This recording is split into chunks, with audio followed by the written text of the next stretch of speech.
All right, that was very interesting, a lot to take in, and you guys had some great questions. Now, Terry, you led that discussion with David at Vibrate. What were some of the other things that MIA is going to be able to offer our members through their sponsorship?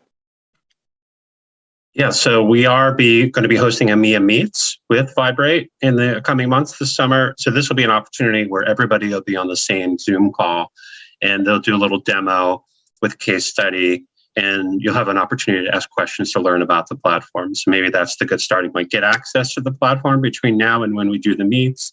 Then you'll get some one-on-one interaction during the meets, and then hopefully you'll be able to offer to your students and begin to think about integrating into the classroom this fall. Awesome. And again, we want to thank Vibrate for being a participating sponsor, and be on the lookout for the newsletter that Scott, our amazing secretary, puts together, because he will have all the information recapped for you in there as well. I also wanted to invite another board member to join us. We have Henrik Lindstrom, who is joining us all the way from Sweden. How's it going, Henrik? It's all right. It's afternoon. It's been a great day so far, and I look forward to another day of MIA, or evening for me then, of great MIA panels and conversations and keynotes and this stacked schedule we do have. You know, we do, and you've been part of this, so thank you for being on the board for several years now. You are what's considered our European liaison. And I know you worked with a lot of our Australian colleagues. You've worked with colleagues in Germany and in England. Can you tell us just a little bit about what's going on in Europe? Because it is a little different than, we're kind of US centric right now. There's been a lot going on in Europe as well. There's always a lot going on in Europe, especially now, not connected to the music industry, though, unfortunately. But it's easing up after the COVID pandemic. It feels like everyone is kind of moved past that, even though we do get headlines sometimes in all the countries about a new, version of it or whatever, but people just don't want a lockdown. So the live music industry is kicking off again. I saw some wicked numbers about Sweden, like that 70, if you calculate all the tickets on the population, 70% have actually bought a ticket for a live music show this summer, which is an insane number if it's true. But then, of course, it's nerds like me that have maybe bought 15 of them, and some, my grandmother that bought perhaps one, and stuff like that. But otherwise, it feels like it's in a way getting back to business as usual. There are high hopes that the live music industry can recover. I do hear there are some small issues in certain countries, because Europe is not, really one country. It's a lot of countries, that it's getting harder and harder to actually find staff for the live music industry. The humpers and the roadies and the tour managers and everything, which is in a short perspective not so good perhaps, but in the longer run it's great for our students in Europe. There's opens up all these opportunities for them to build their careers, and I kind of noticed that as well, because a lot of my students are already partly employed and stuff like that. So yeah. That's interesting, because our last session yesterday was actually from our Australian colleagues, and they said the exact same thing, because they were so strict with their lockdowns and everything being, quiet for a while, that now that they're back up after almost 3 years, they are so busy that they're having difficulty staffing their events, their tours. And the venues are so booked that if an artist is sick and has to reschedule, there's no date for them to reschedule available.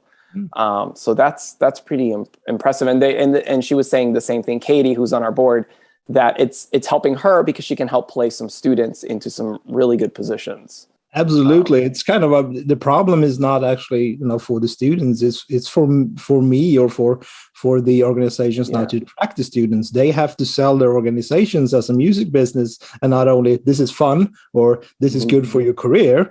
What can they get from it? They can cherry pick now, which is, from the student perspective, a great opportunity. For the music industry, maybe not so great all the time, but hey, I mean, education in the music industry, I can help them as much as I can, but the bottom line, it's their businesses. So yeah, absolutely. And for those who are viewing, if you guys have any MIA-related questions, feel free to ask away. You have 3 board members here on this chat. We're going to just spend a few minutes and then get ready for the next panel. Now, Henrik, a few years ago, this is before I believe I was on the board, but there was actually a MIA, International MIA Summit. I think it took place in London area. Can you talk briefly about that? Because I know we've tried to arrange something, and then, of course, the last 3 years was kind of upside down, but the board has discussed about possible opportunities of hosting an event through our European liaisons in Europe. Absolutely a possibility, and that was something we worked quite hard on before COVID. Unfortunately, that hit, so it's kind of, we have to redo some work. But we had a great European summit a few years ago. I can't remember the year on the top of my head, but we were in this great location outside of London, where we gathered for a couple of days and did the European version of the summit, so to speak, with a lot of guests from the US and a lot of guests from all over Europe.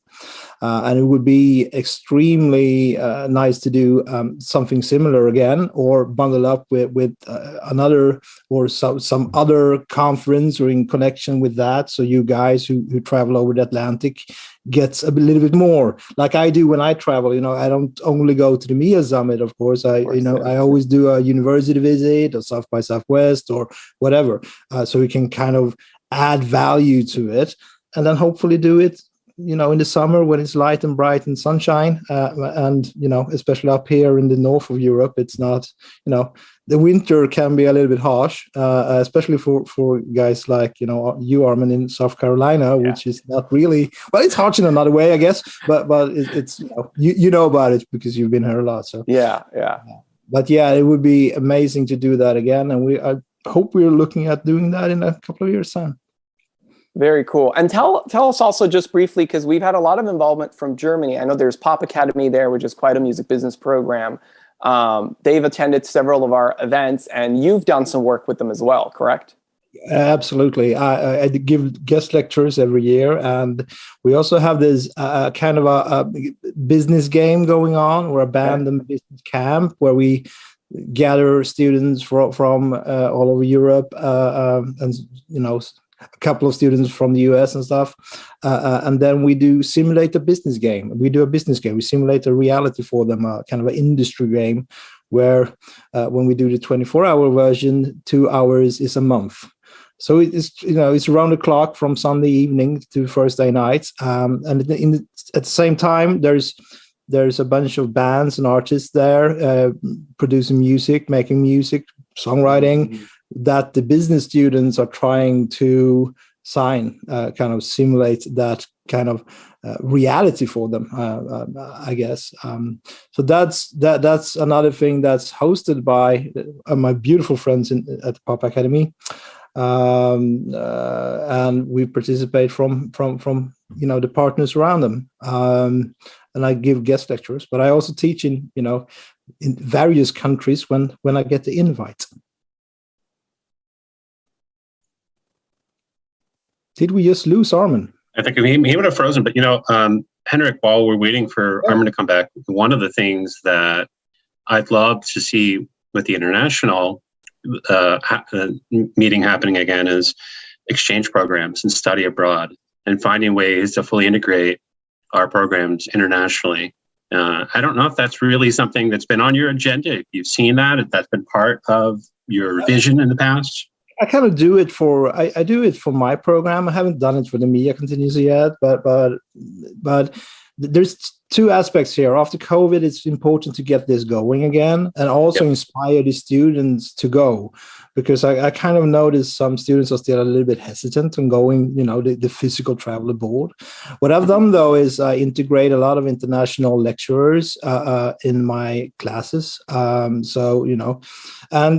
now that's, the upside of COVID. Everyone is so used to Zoom now, and the students are used to Zoom. So I always invite, an hour, and then I bring it back to the classroom and discuss this, in Swedish with my students. If it's a Swedish course, we do have a lot of international students as well, and British courses, but discuss that. So I have a music industry class now where I'm trying to raise the borders, so to speak. So get the students also to get inspired to build their network for their future, like I've built mine with you guys and other professionals around the world, and show them that today it's a phone call away. It's not that far. The borders are they're imaginary. Use the opportunity you have now for 3 or 4 years or whatever, how long they study, to build that network, to connect to other students, to connect to students in Germany, take the opportunity to spend a semester abroad, go to our, when we do have projects together, attend those, and build and expand your network. So you have a global mindset from the get-go when you get into the industry. That's also a good thing for the students, and something that the companies and the industry today value, the international experience and that international knowledge and network, Yeah, you're right. I think about the cultural and traveling and studying abroad and sort of integrating yourself into the fabric of the territory that you're exploring. But you're right. We don't necessarily have to travel to learn about. And I know last year, Armin, we did the Latin American panel discussion. I literally was taking notes the whole time. I think that's a really lacking component in music business education, is because rights, whatever the case is, are different in every territory. And there really isn't a comprehensive resource that can allow us to understand and to teach all of the different variations of how the music industry operates in all territories. So better to do it with our colleagues, right? As a starting point. Right. That's the reason I when I planned this, I only had this international. It's called the international music business from a national perspective, because we're here looking out. Right? But that's mainly the reason. We don't have any. There's no global music industry book really. There's a few older ones that are kind of outdated. Correct. There's a few articles and stuff like that, but how can I give the students value? And I just realized, well, I have a network. I can call them. I can get Terry to speak, who is an expert in his area of the United States, at least, or if not the United States, talk about it. It's not hard, and then get the students to analyze it and reflect upon it somehow. Yeah.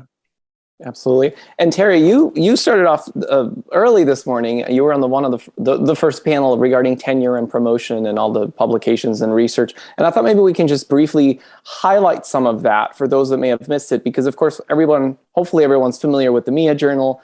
I know Bruce, our longtime journal editor, mentioned the deadline coming up in June. And of course, everyone that's presenting at this summit will have their abstracts published. So that's one publication in a conference proceeding. But maybe you can talk a little bit about some of the successes you've had, because I feel like we didn't get enough time there, thanks to some of your work through the MIA Journal and being published at MIA, and how it's kind of reached far and wide beyond what you may have initially anticipated.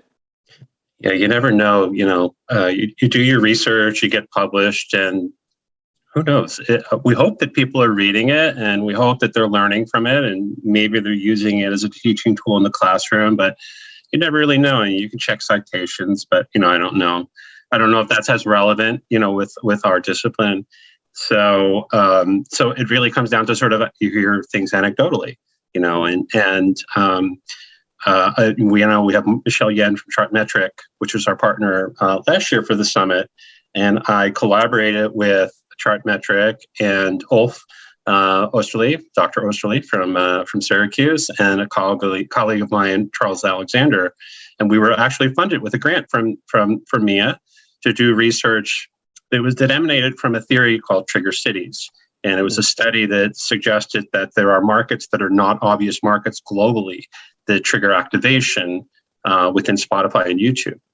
And, my theory was, well, that activation may work for maybe popular music artists, but what if there's a genre-centric artist like a heavy metal artist, or in my case, like indie folk? Will those markets also serve as triggers for activation on Spotify and YouTube? So we actually conducted a study, And we had a pool of 11 artists, and then Chartmetric provided for us, 2,500 artists overall. And we ran an ad campaign and to determine where the trigger cities might be, the trigger regions might be for indie folk and Americana artists. And we published in the MIA Journal last year. And like a couple of weeks ago, Charles got an email from someone who said, I wanted to let you know that I used your research for a campaign. And not only did it work for one of the artists I work with, their Spotify following grew up to 10,000 followers. Their streams grew. Their Instagram doubled. Their YouTube channel grew. And all of the activity on all the other DSPs, all as a result of reading your study and then incorporating, your recommendations into it. And it's like, when you get something like that, it's like, wow, like there's impact to the work that we're doing. And I guess in the end, that's hopefully why we do it. Yeah, absolutely. And one thing you mentioned, which I'll put in the chat as well, is the MIA grants, which I think people forget. We mentioned in a newsletter, but we're all inundated with information. But MIA offers faculty research grants of up to $3,000.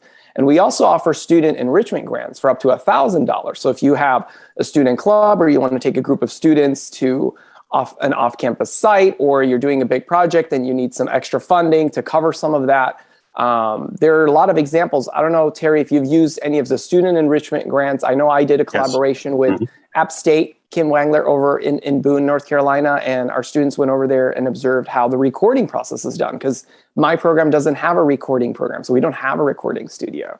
So we were able to go to North Carolina and stay a couple days, and they had a really cool local band, so the students were part of that recording process, and they were just in awe because they had never experienced such a thing. What kind of student enrichment grants have you been able to use through MIA?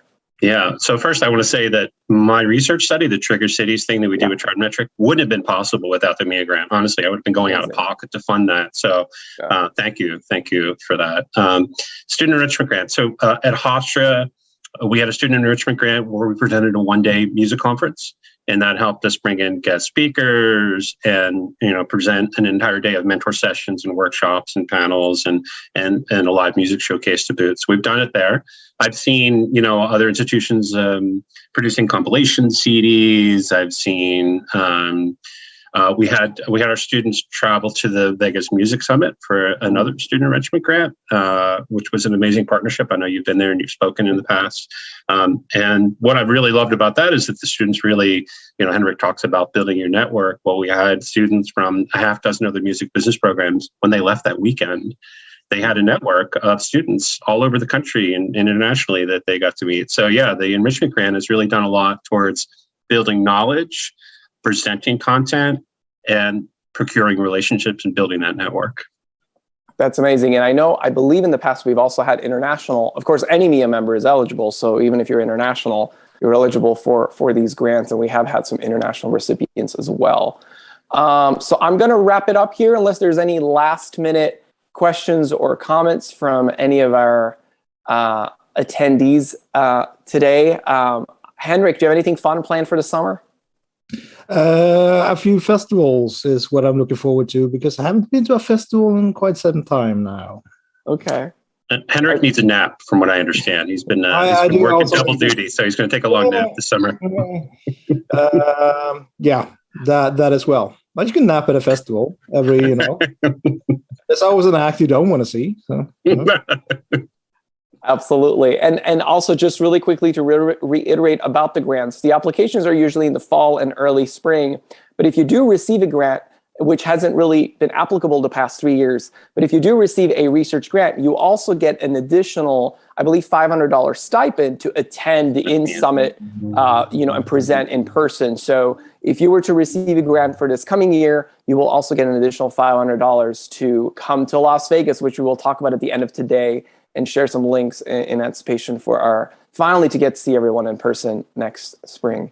So I think I'm more looking forward to Vegas than this summer, actually. So you will meet me in Vegas. That sounds awesome. That'll be good. Well, gentlemen, thanks so much for your time. Again, thanks for your work on the board.